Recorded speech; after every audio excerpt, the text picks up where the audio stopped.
What's up, everybody? Welcome. It's Friday, May 15th, 2020. I'm your host, Jordan Sather, reporting to you live from the Destroying the Illusion dungeon. And here's the thing. Next week, I'm going to be switching it all up in here. I'm stoked. My little filming studio office set is going to have a whole new look, whole new feel, and that's going to be making for cooler videos, better videos, and most importantly for me, videos easier to do. Efficiency is priority when it comes to this work because there's just so much out there to talk about and research. So I'm excited to see what some changes to this channel could do. It's going to be fun, so stay tuned for that. But anyway, the reason why I'm going live, having a little chat here with you guys right now is to hopefully quell some fear. Quell some fear and give you some different perspectives about a particular subject out there that's just scaring everybody. And that subject has to do with President Trump's supposed promotion of vaccines. And yeah, I'm going to use air quotes around that word promotion because is he really for vaccines? Or is there something else going on a little deeper, maybe behind the scenes, that some people might not be seeing? Now, with the news coming out that the military is going to be mobilized to apparently acquire a couple 100 million doses of a coronavirus vaccine and give them out to the public towards the end of the year, early next year, that has a lot of people scared. They're wondering if President Trump is caving into Big Pharma. They're wondering if he's showing his true colors. They're thinking that we're all going to have to get mandatory poison shots and show our papers, and there's nothing we can do. But let me tell you, I personally am not scared of any of those things. I do not think that is going to happen, okay? And I want to get into this conversation by backing up a little bit, backing up a couple years, and sharing you a story of one of the things that really sort of sold me on President Trump. And not just me, but it sort of sold a lot of people on President Trump. It's something that made a lot of people start to like him at the end of 2016 and 17. And that was his openness of his vaccine skepticism. The fact that he was openly questioning vaccines. Now, if you've heard my, story of getting into politics around 2016, I'll make it short and sweet really quick here. Throughout 2016, I was just disenfranchised with the whole freaking election, political system, everything. That was my mindset at that point in time. I thought it was a lock for Hillary Clinton in 2016. President Trump was just some controlled opposition asset, and we were all effed, okay? Now, at the end of 2016, when the WikiLeaks emails come out, and then Hillary didn't win, it was President Trump, and then a few other things went on, that changed my mindset. And I went into a few months of trying to decode and analyze everything that was going on, and I started thinking, hey, maybe this guy is working with some patriots in the military and they are taking down the deep state. And I started to sort of have that shift in mindset. One of those things that helped me shift that mindset at the end of 2016, especially early 2017, was the fact that President Trump met with Robert F. Kennedy Jr., and they were in preliminary talks about creating that Vaccine Safety Commission. I don't know if you remember that, but that was news at the beginning of 2017, and that definitely caught my eye. One of the things that sold me on President Trump. Now, of course, that Vaccine Safety Commission never manifested, never went past those talks that we heard about, those meetings, but that's what I saw. And I said, holy crap, we have a president in the office right now that is wanting to create safer vaccines. It looks like he's questioning them. And then later on, I started coming across old tweets from POTUS. Old tweets of his from years ago. I actually didn't come across these tweets until maybe 2000, might have been 17 or 18. It was just a couple of years ago. But these were tweets that President Trump made from 2011 to 2015. There was a few year span there where you can go back and search and you can come across a dozen, maybe even 24 tweets from President Trump, again, openly questioning vaccines, openly questioning if there's a connection between autism and vaccines.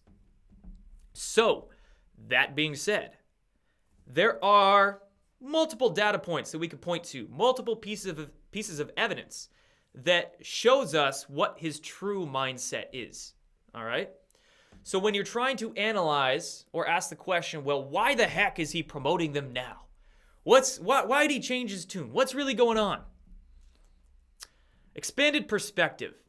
You got to understand that once President Trump assumed the presidency, his tone had to change. It had to. He couldn't just continue openly questioning vaccines and these other things, because what would have happened?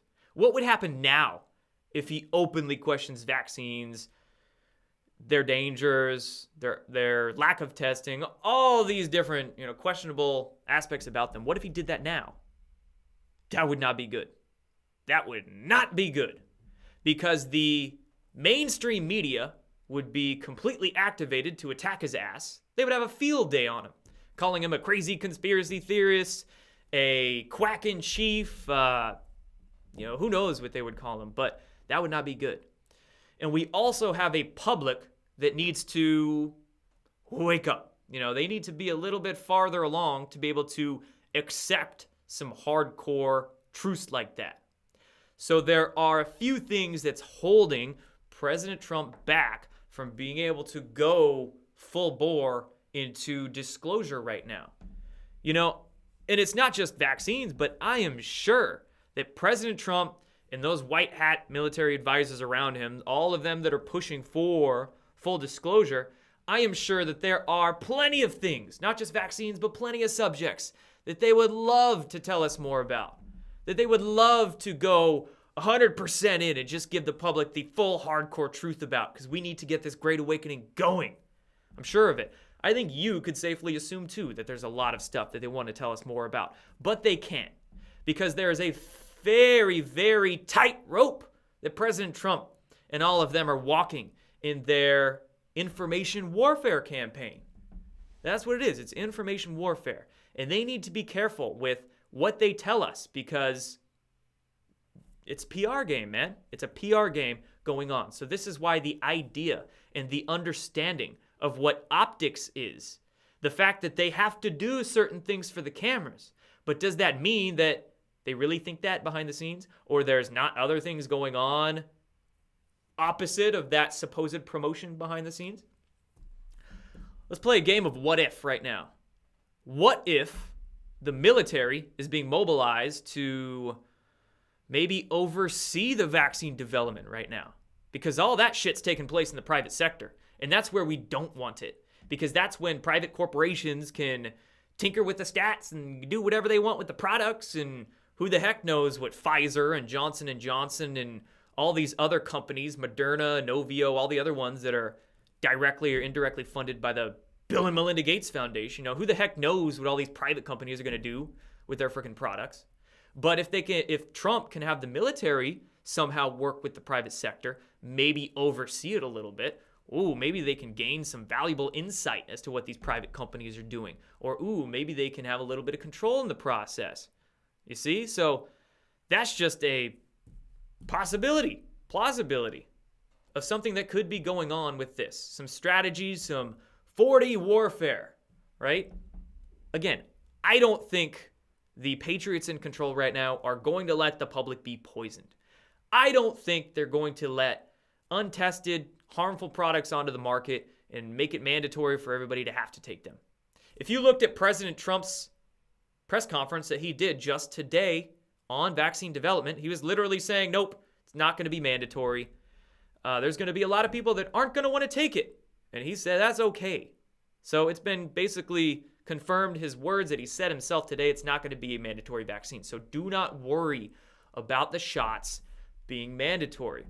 I'm not worried about these things coming out and harming us. Plus, when you boil it down, at the end of the day, so many people out there, people who do question vaccines and are skeptical about them, the reason they are skeptical about them is because they've done countless hours of research.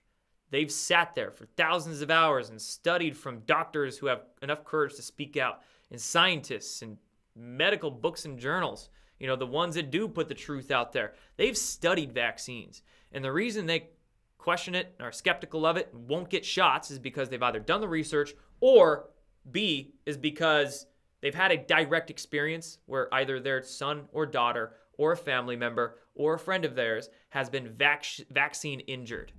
They've either had an experience or they've done the research. So it doesn't matter who comes out and promotes vaccines, even if it's President Trump.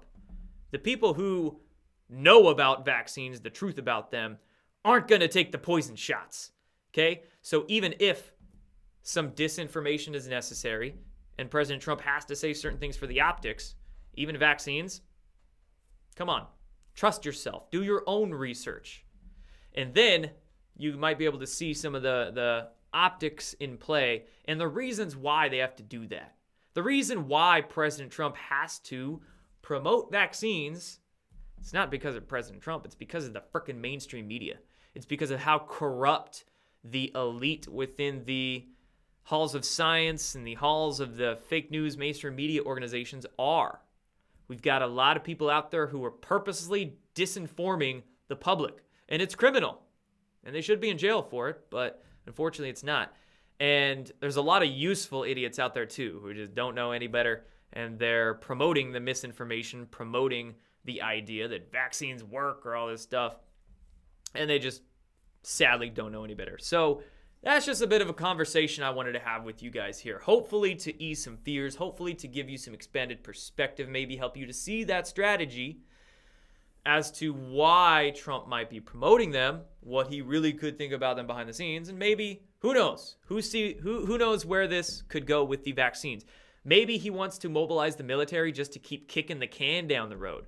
Because if they don't do that, then the private sector could rush out a vaccine right now and start getting to people to take it.